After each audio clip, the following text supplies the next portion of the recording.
сәлем баршаңызға. Бүгін сіздермен вертикальный медовый торт жасаймыз. Оның құрамына кіретін бізде 3 жұмыртқа, 160 грамм сары май, 90 грамм қант, 90 грамм мед, 600 грамм ұн, 10 грамм сода, 9% яблочный уксус. Жұмыртқамыз бен қантымызды алып, қанты ерігенше араластырамыз. 1 чайный ложка сода мен 1 чайный ложка уксусты екеуін бірге гаситетіп, ерігенше араластырамыз. Үй температурасындағы сары майды салып, араластырамыз. 90 грамм медімізді алып, микроволновка алып, ерігенше араластырып, дайын болып жатқан сместің үстінен медімізді саламыз.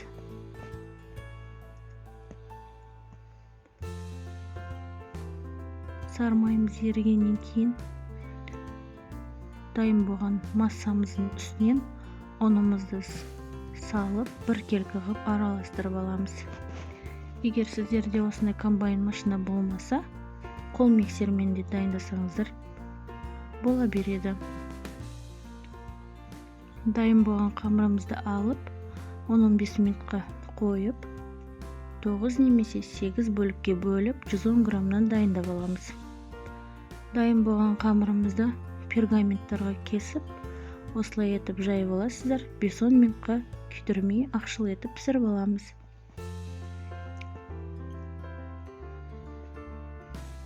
Крем жасаймыз. Креміне бізге қажет заттар: творожный сыр 500 грамм, сахарная пудра 150 грамм, сливки 180 грамм.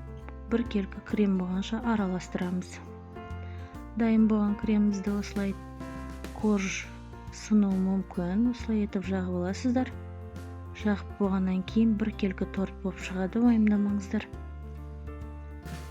Дайын болған торттың үстіне алып жашқы жасаймыз. Бізге қажетті заттар: творожный сыр 320 грамм, сливочное масло, яғни сары май 120 грамм, 100 грамм сахарная пудра. Дайын болған креміміздің үстіне ұнаған түсіңізге бояуды саласыз. Бояуды бірден көп құюға болмайды. Әрбір тамшыны салған сайын біркелкі қылып миксермен араластырып аласыз. Қолмен араластырмаңыз, неге десеңіз, қолмен араластырған креміміздің арасында бояулар дұрыс араласпау қалуы мүмкін. Сол себеппен миксермен араластырып, осындай біркелкі етіп жағып шығасыз. Спатуланың көмегімен тортыңызды тегістеп, осылай әдемілеп жағып шығасыздар.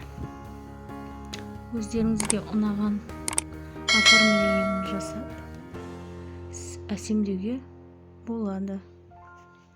Жасап көріңіздер, өте оңай, өте дәмді. Сіздерге ұнайды деген ойдамын. Астарыңыз дәмді болсын. Менің каналыма тіркелуді ұмытпаңыздар.